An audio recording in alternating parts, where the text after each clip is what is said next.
गांव के सबसे आखिरी छोर पर, जहां पगडंडी खत्म होकर जंगल की शुरुआत होती थी, वहीं पहाड़ी के नीचे एक छोटी सी झोपड़ी थी।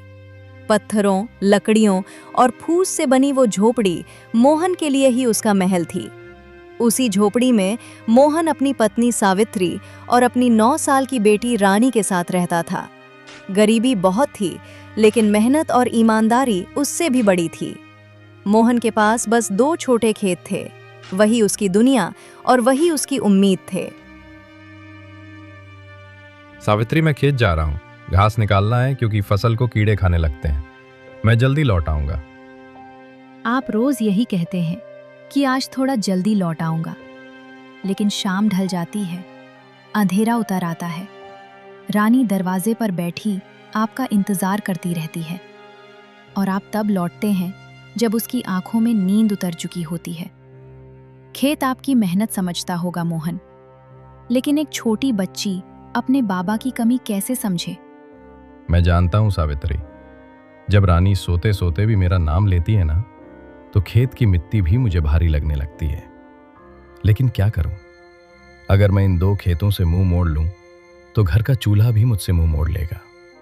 आदमी थकान से नहीं हारता, अपने लोगों की उम्मीद टूटती देखकर हार जाता है। मैं बस इतना चाहता हूं कि मेरी बेटी को कभी ये महसूस न हो कि उसका बाप कोशिश किए बिना हार गया। मैंने आपसे कभी महल नहीं मांगा मोहन, कभी सोने के गहने नहीं मांगे।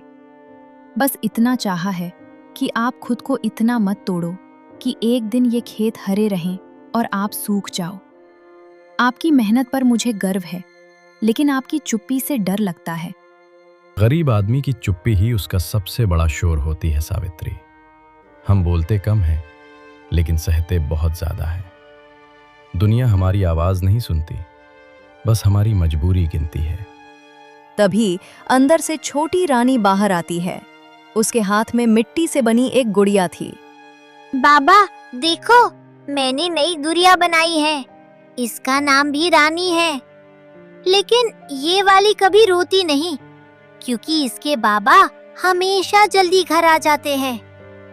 अच्छा, तो मेरी असली रानी ये शिकायत कर रही है कि उसका बाबा देर से आता है? अरे ये तो बहुत बड़ा इल्जाम है। लगता है आज मुझे अपनी बेटी को मनाने के लिए खास मेहनत करनी पड़ेगी। हाँ, और आज अगर आप फिर देर से आए ना, तो मैं आपसे बात नहीं करूंगी। माँ कहती है कि मेहनत जरूरी है, लेकिन मुझे लगता है कि बाबा का घर जल्दी आना उससे भी ज्यादा जरूरी है। ठीक है, आज सूरज से पहले नहीं, लेकिन उसके साथ साथ जरूर लौटूंगा। और अगर देर हुई तो तेरे लिए मेले से सबसे सुंदर गुड़िया भी लाऊंगा। मोहन खेत की ओर निकल पड़ा। उसके खेत गांव से थोड़ा दूर थे। मिट्टी उपजाऊ थी, लेकिन पानी की कमी हमेशा बनी रहती थी। हर फसल उसके लिए दुआ और परीक्षा दोनों होती थी। गांव में एक बड़ा व्यापारी था, सेठ हरिकिशन। उसके बड़े बड़े गोदाम थे। पूरे इलाके के किसान या तो उससे डरते थे या उसके कर्ज में दबे रहते थे। सेठ हरिकिशन को मोहन बिल्कुल पसंद नहीं था, क्योंकि मोहन कभी उसके सामने झुकता नहीं था। दोपहर की धूप तेज थी। मोहन खेत में झुककर पौधों के पास की घास साफ कर रहा था। उसके हाथ मिट्टी से सने थे, माथे पर पसीना था, लेकिन आंखों में उम्मीद बाकी थी। अरे मोहन, अभी तक इसी मिट्टी से अपनी किस्मत ढूंढ रहा है? किस्मत कहीं बाहर नहीं मिलती सेठ जी, आदमी उसे अपनी ही मिट्टी में बोता है। मैं बस वही कर रहा हूं। पसीना मेरा है, मेहनत मेरी है, तो उम्मीद भी मेरी ही होगी। बहुत बड़ी बड़ी बातें करने लगा है तू। 2 बीघा जमीन और टूटी गुफा में रहने वाला आदमी भी आजकल किस्मत की बातें करता है। अरे मोहन, सच्चाई ये है कि गरीब आदमी मेहनत नहीं, अमीर आदमी की दया पर जीता है। दया से पेट भर सकता है सेठ जी, लेकिन आत्मा नहीं। मैं भूखा रहना मंजूर कर सकता हूं, लेकिन किसी के आगे अपनी इज्जत गिरवी रखना नहीं। रोटी कम खा लूंगा, पर सिर झुकाकर नहीं जीऊंगा। इज्जत भी पैसे वालों की होती है मोहन। गरीब आदमी की इज्जत लोग नहीं, सिर्फ उसकी मजबूरी देखते हैं। आज तू मुझे जवाब दे रहा है, कल जब तेरे खेत सूखेंगे, तब यही जुबान मेरे दरवाजे पर आकर भीग जाएगी। ये मिट्टी मेरे हाथों की लकीर पहचानती है सेठ जी। मैंने इसे पसीने से सींचा है, किसी की खुशामद से नहीं। अगर फसल उगेगी तो इसी से, और अगर बर्बाद होगी तब भी सिर झुकाकर नहीं, सीना सीधा रखकर जीऊंगा। किसान की हार फसल से नहीं होती, हिम्मत टूटने से होती है। बहुत अभिमान है ना अपनी मेहनत पर। ठीक है, मैं भी देखता हूं मोहन, तेरी ये ईमानदारी तुझे कितने दिन रोटी खिलाती है। दुनिया सिर्फ मेहनत से नहीं चलती, यहां चालाकी, पैसा और लोगों को अपने इशारों पर नचाने की ताकत चाहिए। तू अपनी सच्चाई पर इतराता रहे, और मैं देखता हूं कब तक ये सच्चाई तेरी बेटी का पेट भरती है। जिस दिन भूख तेरे दरवाजे पर दस्तक देगी ना, उसी दिन तेरी ये मेहनत और ईमानदारी दोनों घुटनों पर आ जाएंगी। इतना कहकर वो चला गया, लेकिन जाते जाते उसकी आंखों में जो जलन थी वो साफ बता रही थी। मोहन अपने खेत से लौट रहा था। कंधे पर पुराना हल था, पैरों में मिट्टी लगी थी, लेकिन चेहरे पर वही सुकून था जो दिन भर की मेहनत के बाद आता है। दूर से ही उसने अपनी छोटी सी झोपड़ी के बाहर रानी को बैठे देखा। वो सच में उसका इंतजार कर रही थी। बाबा, आज आप सच में जल्दी आ गए। मैंने माँ से कहा था कि इस बार आप झूठ नहीं बोलेंगे। देखो, मैं जीत गई ना। हाँ मेरी रानी, आज तेरी जीत हुई। तेरे बाबा हार गए। अब बताओ, इस हार की सजा क्या होगी? एक मुस्कान या फिर 2 रोटियां ज्यादा? आदमी अपना दुख हंसी से छुपा सकता है, लेकिन थकान और डर नहीं। आज फिर बहुत काम किया है ना? काम तो हर दिन वही होता है सावित्री, बस चिंता हर दिन नहीं होती है। खेत ठीक हैं, फसल भी इस बार अच्छी लग रही है, लेकिन सेठ हरिकिशन आज फिर खेत पर आया था। उसकी बातों से ज्यादा उसकी नजरें डराती हैं। क्या कहा उसने? वही पुरानी बात, झुको, उसके हिसाब से चलो, उसके गोदाम से जुड़ जाओ।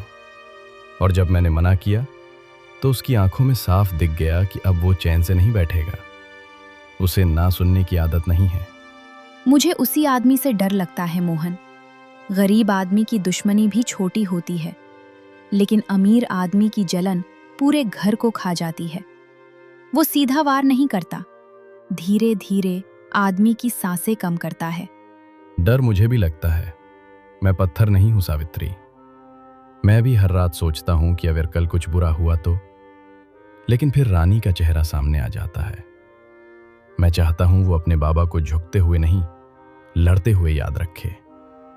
चाहे हार जाऊं पर टूटूं नहीं। माँ, हमारे पास बड़ा घर क्यों नहीं है? क्योंकि अभी भगवान हमें मजबूत बना रहे हैं बेटी। बड़े घर में रहने से पहले आदमी का दिल बड़ा होना चाहिए। तो फिर हम सबसे अमीर है ना? क्योंकि बाबा कहते हैं हमारा दिल बहुत बड़ा है। हाँ बेटी, हम गरीब जरूर हैं, लेकिन छोटे नहीं हैं। याद रखना, फटी हुई जेब आदमी को छोटा नहीं बनाती, झुकी हुई नीयत बनाती है। इंसान की असली दौलत उसका चरित्र होता है, और वो किसी बाजार में नहीं बिकता। तीनों ने साथ बैठकर साधारण खाना खाया। दाल पतली थी, रोटी कम थी, लेकिन उस घर में शिकायत कम और भरोसा ज्यादा था। उसी रात जब मोहन, सावित्री और रानी गहरी नींद में थे, सेठ हरिकिशन के 2 आदमी चुपचाप मोहन के खेत की तरफ बढ़ रहे थे। उनके हाथ में एक थैली थी, उसमें ऐसी दवा थी जो धीरे धीरे पूरी फसल को जला देती। दोनों ने पूरी फसल में वो जहरीली दवा डाल दी।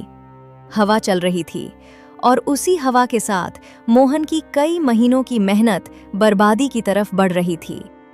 अगली सुबह मोहन हमेशा की तरह जल्दी खेत पहुंचा। जैसे ही उसने अपनी फसल देखी, उसके कदम वहीं रुक गए। कल तक जो पौधे हरे थे, आज कई जगह पीले पड़ चुके थे, कुछ झुक चुके थे, कुछ सूखने लगे थे। नहीं, ये कैसे हो गया? कल तक तो सब ठीक था। मैंने खुद देखा था, हर पौधा हरा भरा था। एक ही रात में सब ऐसा कैसे सूखने लगा? कितनी मेहनत से ये फसल खड़ी की थी, कितनी उम्मीदें जुड़ी थीं इससे। भगवान, आखिर मेरी ही परीक्षा क्यों लेते हो? अरे मोहन, ये क्या हो गया? कल तो तेरी फसल पूरे गांव में सबसे अच्छी लग रही थी। नहीं, ये सिर्फ मौसम की मार नहीं लगती। किसी ने जानबूझकर कुछ किया है और मन बार बार उसी तरफ जा रहा है। मोहन, हम सब समझ रहे हैं कि ये अपने आप में ही हुआ, लेकिन समझना और साबित करना दोनों अलग बातें हैं। सेठ से बैर लेना आसान नहीं है। जिसके पास पैसा होता है उसके पास गवाही भी पहुंच जाती है, और सच रास्ते में ही कहीं दम तोड़ देता है। अगर हम हर बार डरकर चुप बैठ जाएं, तो गलत करने वालों का हौसला और बढ़ जाता है। आज मेरी फसल खराब की है, कल किसी और की मेहनत उजाड़ देंगे। गरीब हूं, इसका मतलब ये नहीं कि सच बोलने का हक भी छोड़ दूं। बात सही है तेरी, लेकिन पंचायत भी उसी की सुनती है। लोग उसके सामने सिर इसलिए नहीं झुकाते कि वो बड़ा है, लोग इसलिए झुकते हैं क्योंकि उन्हें अपने बच्चों की भूख दिखती है। सच बोलने से पहले आदमी अपने घर का चूल्हा देखता है।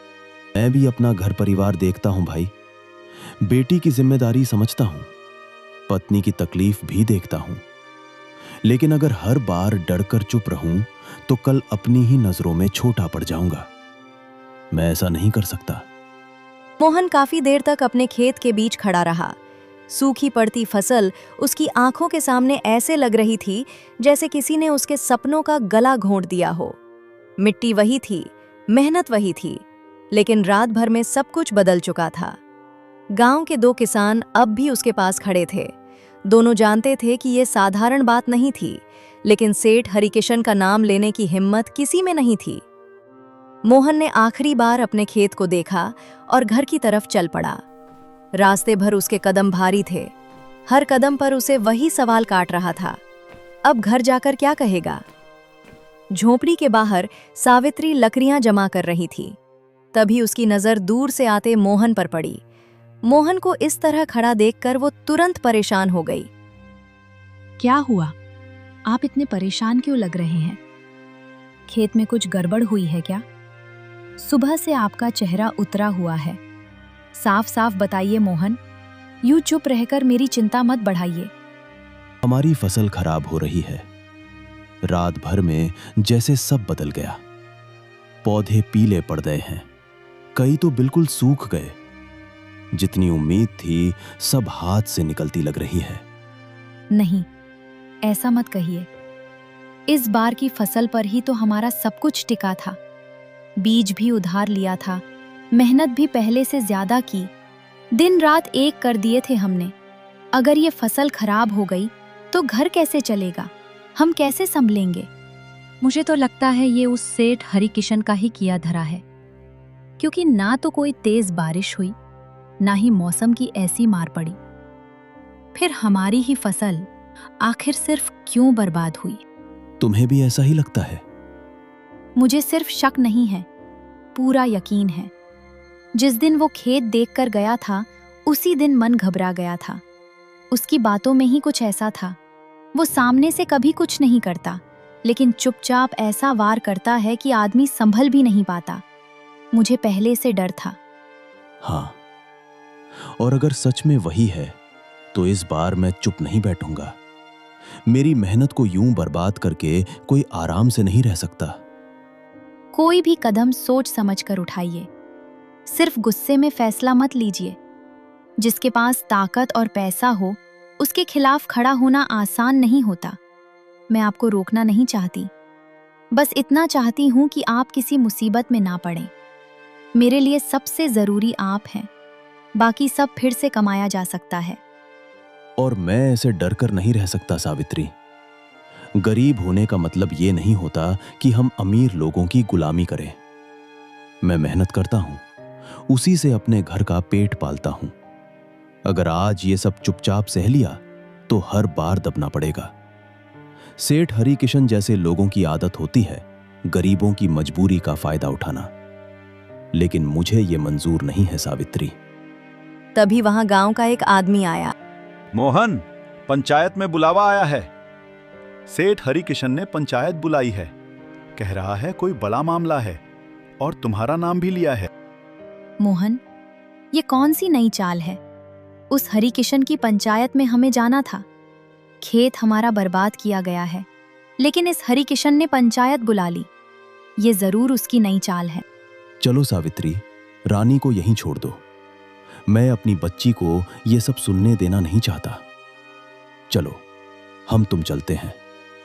डरना मत, मैं संभाल लूंगा। दोपहर का समय था। गांव की चौपाल पर असामान्य भीड़ लगी हुई थी। सरपंच और कुछ किसान वहां खड़े थे। माहौल भारी था। बीच में सेठ हरिकिशन अपनी नकली गंभीरता के साथ खड़ा था। मोहन और सावित्री जल्दी जल्दी वहां पहुंचे। मोहन के चेहरे पर चिंता थी, क्योंकि वो खुद अपनी बर्बाद फसल की शिकायत लेकर आने वाला था। लेकिन यहां माहौल कुछ और ही था। सरपंच जी, आपने मुझे पंचायत में बुलाया। बात क्या है? मैंने तो अभी तक किसी से कुछ कहा भी नहीं। मैं तो खुद आपके पास आने वाला था। मेरे खेत में किसी ने जहरीली दवा डाल दी है। पूरी फसल पीली पड़ गई है। मैं उसी की शिकायत लेकर आने वाला था, लेकिन यहां तो कुछ और ही मामला लग रहा है। मोहन, मामला बहुत गंभीर है। सेठ हरिकिशन ने तुम पर चोरी का इल्जाम लगाया है। उनका कहना है कि तुमने उनकी पत्नी के सोने के गहनों की पोटली चुराई है। सिर्फ इतना ही नहीं, उनके नौकर का भी कहना है कि उसने तुम्हें कल रात उनके घर के पास से जल्दी जल्दी निकलते हुए देखा था। अब पंचायत के सामने सच बोलो। अगर तुम निर्दोष हो तो अभी बताओ। सरपंच जी, ये आप कैसी बात कर रहे हैं? मैंने कोई चोरी नहीं की। मैं गरीब जरूर हूं, लेकिन चोर नहीं हूं। कल रात मैं अपने परिवार के साथ घर पर था। मैं किसी के घर के पास गया ही नहीं। मैं तो अपनी फसल की चिंता में था। देखा सरपंच जी, मैंने पहले ही कहा था ना, ये कोई नया बहाना बनाएगा। पहले फसल की बात करेगा, फिर खुद को बेचारा साबित करेगा। लेकिन आप इसकी बातों में मत आइए। मेरी पत्नी के गहने सच में गायब हुए हैं। अगर अभी सख्ती नहीं हुई तो कल ये किसी और के घर हाथ साफ करेगा। मैं साफ कहता हूं, इसके घर की तलाशी करवाई जाए। अगर ये निर्दोष है तो खुद ही सच सामने आ जाएगा, नहीं तो मुझे मजबूर होकर पुलिस तक जाना पड़ेगा। सरपंच जी, ये सरासर झूठा इल्जाम है। मेरा पति दिन रात खेत में मेहनत करता है। उसने कभी किसी का 1 रुपया तक बिना हक के नहीं छुआ। गहने चोरी करना तो बहुत दूर की बात है। कल रात ये जल्दी घर आ गए थे। हमारी बेटी के साथ बैठे थे।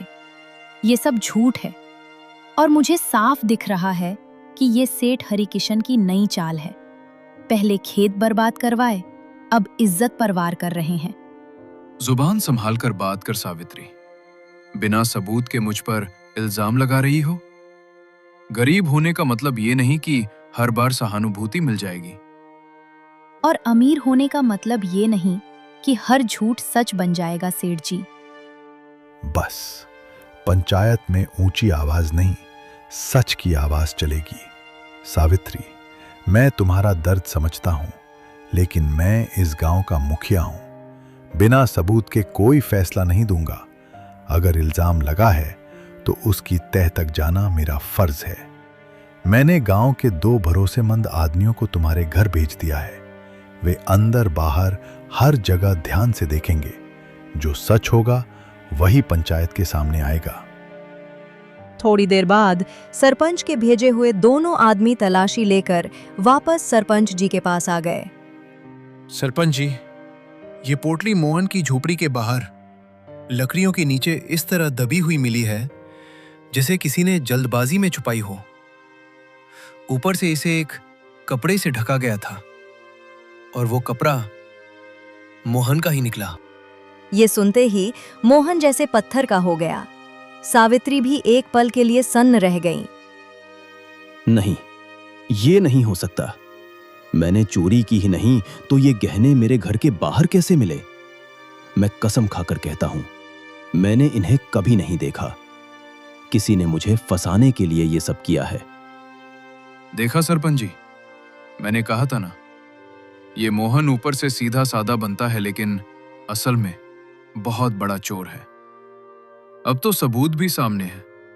ऐसे आदमी को अगर आज सजा नहीं मिली तो कल पूरा गांव असुरक्षित हो जाएगा। आज मेरे घर में चोरी हुई है, कल किसी और के घर होगी। ये झूठ है। किसी ने जानबूझकर हमारे घर के बाहर ये पोटली रखी है। मेरा पति ऐसा नहीं कर सकता। आप लोग इतने सालों से इसे जानते हैं। क्या एक पोटली देखकर उसका पूरा चरित्र बदल जाएगा? मोहन, पंचायत के सामने गहने तुम्हारे घर के बाहर मिले हैं। अभी जो सबसे बड़ा सच दिख रहा है वही मानना पड़ेगा। गांव की शांति और लोगों के भरोसे को देखते हुए तुम्हें इस गांव से निष्कासित किया जाता है।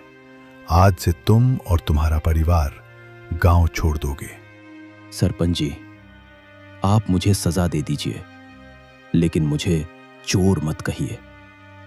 मैंने अपनी पूरी जिंदगी मेहनत से जी है। ये गांव मेरा घर है, मेरे पिता की यादें हैं। मुझे यहां से मत निकालिए। फैसला हो चुका है मोहन। तीनों अपने घर का थोड़ा बहुत सामान बांधकर गांव से बाहर निकलने लगे। पीछे छूट रही थी उनकी झोपड़ी, उनका आंगन, उनकी यादें, और सामने था अनजान रास्ता। धीरे धीरे आसमान काला होने लगा, तेज हवा चलने लगी, पेड़ों की शाखाएं जोर जोर से हिलने लगीं। कुछ ही पलों में तेज बारिश शुरू हो गई। आंधी, तूफान और बारिश ने रास्ता और भी मुश्किल कर दिया। बाबा, हमें जल्दी कहीं रुकना होगा। ये आंधी, ये तूफान और ये तेज बारिश, मुझे बहुत डर लग रहा है। चलिए ना, किसी पेड़ के नीचे बैठ जाते हैं। मुझे अच्छा नहीं लग रहा। डर मत बेटी, मैं हूं ना। जब तक मैं तुम्हारे साथ हूं तुम्हें कुछ नहीं होगा। बस थोड़ा और आगे चलते हैं, कोई सुरक्षित जगह मिल जाएगी। हिम्मत मत हारो, सब ठीक होगा। थोड़ी दूर चलने के बाद उन्हें एक बहुत बड़ा पुराना पेड़ दिखाई दिया। तीनों उसी पेड़ के नीचे बैठ गए, लेकिन बारिश इतनी तेज थी कि पेड़ भी ज्यादा देर तक उन्हें बचा नहीं पा रहा था। बारिश बहुत तेज हो रही है मोहन, हम यहाँ ज्यादा देर नहीं रुक पाएंगे। ये पेड़ भी कब तक हमें बचाएगा पता नहीं। हवा भी बहुत तेज है। हमें सिर छुपाने के लिए कोई सुरक्षित जगह ढूंढनी पड़ेगी। हाँ सावित्री, तुम ठीक कह रही हो। अगर हम ऐसे ही भीगते रहें तो रानी की तबीयत और खराब हो जाएगी। उसे तेज बुखार भी आ सकता है। हमें अभी कुछ करना होगा, वरना बहुत देर हो जाएगी। माँ, मुझे कुछ याद आया। हम वहाँ रह सकते हैं। आपको याद है, एक बार आप और मैं जंगल में लकड़ियाँ लेने गए थे। वहाँ दाईं तरफ एक बहुत बड़ी गुफा थी। आपने मुझे बताया भी था कि वहाँ कभी जंगली जानवर रहते थे और कहा था कि वो उनका घर है और उनका भी जो बेघर हो जाते हैं। क्यों ना हम वहीं चले? अरे हाँ रानी, तू बिल्कुल ठीक कह रही है। मुझे याद है, वो गुफा बहुत बड़ी थी, अंदर घास भी थी, लेकिन कम से कम बारिश और हवा से तो बचा सकती है। तो फिर देर किस बात की? चलो अभी वहीं चलते हैं। इस समय वही हमारी सबसे सुरक्षित जगह है। चाहे जगह छोटी हो, लेकिन कम से कम सिर छुपाने की जगह तो मिलेगी।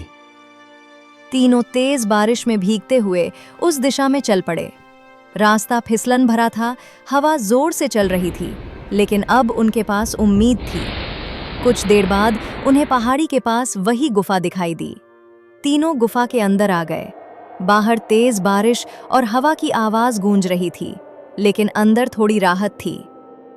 कभी सोचा नहीं था कि ऐसे बेघर रहने की भी नौबत आ जाएगी। अपना घर, अपना आंगन, सब कुछ आंखों के सामने छूट गया। अभी के लिए यही काफी है सावित्री। जान बच गई, वही बहुत है। बाकी सब हम धीरे धीरे फिर से बना लेंगे।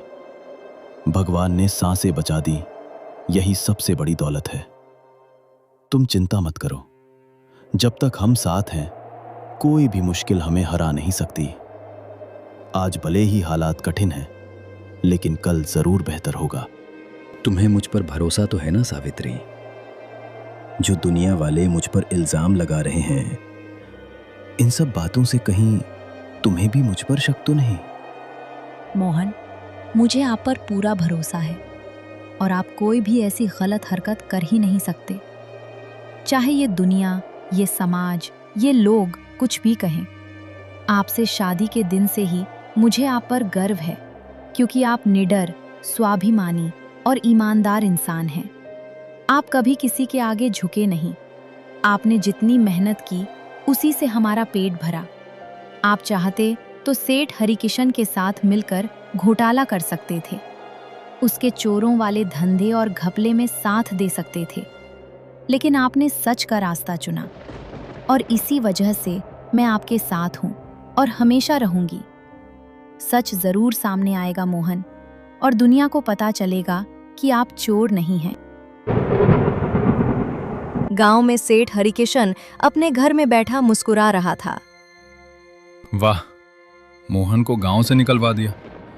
अब कोई भी मेरे खिलाफ आवाज नहीं उठाएगा। मैंने नकली गहने उसके घर के पास रखवा दिए और पूरा गांव उसे चोर मान बैठा। किसी ने एक बार भी सच जानने की कोशिश नहीं की। अब इस गांव में मेरी ही चलती है। किसान मुझसे डरेंगे, मेरे सामने सिर झुकाएंगे। जो भी मेरे रास्ते में आएगा उसका यही हाल होगा। रात को रानी और सावित्री तो थकान से गहरी नींद में सो गईं, लेकिन मोहन की आंखों से नींद कोसों दूर थी। उसकी पलकों पर सिर्फ चोरी का झूठा इल्जाम, सरपंच की कठोर बातें और अपनी ही बेटी को बेघर कर देने का दर्द तैर रहा था। वो अंधेरे में चुपचाप बैठा यही सोचता रहा, क्या सच में उसकी मेहनत और ईमानदारी की यही सजा थी? सुबह हो चुकी थी। बारिश अब रुक गई थी। गुफा के बाहर हल्की ठंडक और गीली मिट्टी की खुशबू फैली हुई थी। मैं जंगल जा रहा हूं सावित्री। कल जैसे तैसे रात तो निकल गई, लेकिन अब रोज का इंतजाम करना पड़ेगा। तुम लोग यही रहना, मैं कुछ खाने का जुगाड़ करके लाता हूं। जब तक हाथ पैर चल रहे हैं, मैं तुम्हें भूखा नहीं रहने दूंगा। ठीक है मोहन, मैं तब तक बगल से मिट्टी ले आती हूँ और चूल्हा बना लूंगी और पत्थरों से आग जलाने की कोशिश करूंगी। आप जल्दी आ जाइएगा, जंगल में जानवरों का भी डर रहता है। मोहन सुबह सुबह ही जंगल के अंदर चला गया। वो अंदर तो काफी दूर तक पहुंच गया, लेकिन उसे कहीं भी सब्जियां दिखाई नहीं दे रही थीं। फिर भी वो हिम्मत नहीं हारा और लगातार आगे बढ़ता ही जा रहा था। इधर गुफा के अंदर सावित्री ने मिट्टी से एक छोटा सा चूल्हा बना लिया था। थोड़ा सा चावल दाल बचा है, बस इसी से आज का गुजारा करना होगा। पता नहीं कब तक ऐसे चलेगा, लेकिन जब तक परिवार साथ है, हर मुश्किल आसान है। उसने चूल्हे पर खिचड़ी चढ़ा दी। धीरे धीरे गुफा में खाने की खुशबू फैलने लगी। शाम हो गई। मोहन को एक जगह जंगल में जंगली सब्जियां दिखाई दीं। वो उन्हें झुककर तोड़ने लगा। किस्मत भी क्या खेल खेलती है। कल तक अपने खेत की फसल पर भरोसा था और आज जंगल की जंगली सब्जियों पर। लेकिन कोई बात नहीं, जब तक हिम्मत है हार नहीं मानूंगा। कुछ देर बाद मोहन भी सब्जियां लेकर वापस आया। सावित्री, ज्यादा तो नहीं मिला, लेकिन जितना भी लाया हूं उससे हम सबका पेट भर जाएगा। कल हमारी बच्ची को भूखा नहीं सोना पड़ेगा। कम से कम कल रात तो उसे चैन की नींद आएगी। और सुनो, मैं कल फिर निकलूंगा। कुछ न कुछ जुगाड़ जरूर करूंगा। ये बारिश और तूफान कभी भी आ सकते हैं, इसलिए हमें पहले से खाने का इंतजाम करके रखना होगा, ताकि किसी भी हाल में हमारे घर का चूल्हा ठंडा ना पड़े। कोई बात नहीं मोहन, इतना ही काफी है। जब तक खुद पर विश्वास है ना, रास्ता अपने आप मिल जाता है। हम लोग समय के साथ सब ठीक कर लेंगे। अभी हालात मुश्किल हैं, लेकिन ये बुरा वक्त भी गुजर जाएगा और फिर सब कुछ ठीक हो जाएगा। गुफा को ही अब उन्होंने अपना छोटा सा आशियाना बना लिया था। सबने मिलकर खाना खाया। रात हुई। फिर से तेज बारिश और आंधी तूफान शुरू हो गया। लेकिन पूरा परिवार गुफा के अंदर सुरक्षित था और लंबे समय बाद सबने चैन की नींद ली। मैं फिर से जंगल जा रहा हूं। शायद आज कुछ और अच्छा मिल जाए। तुम गुफा साफ कर लेना और ध्यान रखना। इधर सावित्री गुफा साफ कर रही थी। तभी उसकी नजर एक कपड़े की पोटली पर पड़ी जो पत्थर के नीचे दबाई हुई थी, जैसे किसी ने बहुत सोच समझकर उसे छुपाया हो। यहाँ तो कल कुछ नहीं था, ये पोटली यहाँ कैसे आई? जैसे ही उसने पोटली खोली, अंदर सोने के गहने चमक उठे। हे भगवान, ये गहने, ये तो सोने के हैं और एकदम असली। और ये पोटली, ये तो वही है, वही पोटली जो हमारे घर के बाहर मिली थी, जिसकी वजह से पूरे गांव ने मोहन को चोर समझ लिया। लेकिन अगर वो गहने हमारे घर पर मिले थे तो ये यहाँ कैसे? अब मुझे सारी चाल समझ आ चुकी है। अब मुझे ईंट का जवाब पत्थर से देना होगा। अब मेरी अगली चाल वो हरिकिशन समझ नहीं पाएगा और मैं उसे ऐसा सबक सिखाऊंगी कि वो जिंदगी भर याद रखेगा। तभी मोहन जंगल से वापस आया। सावित्री, ये तुम्हारे हाथ में क्या है और ये कहां से मिला? ये तो कुछ जाना पहचाना लग रहा है, जैसे मैंने इसे पहले कहीं देखा हो। अभी मुझसे कुछ मत पूछिए। आप बस एक काम कीजिए, गांव के बाहर या शहर में कहीं किराए पर एक छोटा सा घर ढूंढ लीजिए और अगर हो सके तो उसे खरीदने की भी सोचिए। आप मुझ पर भरोसा रखिए और मैं जैसा कहती हूँ वैसा कीजिए। समय आने पर मैं आपको सब बता दूंगी। हमें अब मजबूर बनकर नहीं, समझदारी से जीना होगा। लेकिन सावित्री, अचानक ये सब? हम तो पहले ही सब कुछ खो चुके हैं। अब ये नया फैसला क्यों? मुझ पर भरोसा रखिए मोहन। मैं जो भी कर रही हूँ वो हमारे भले के लिए ही कर रही हूँ।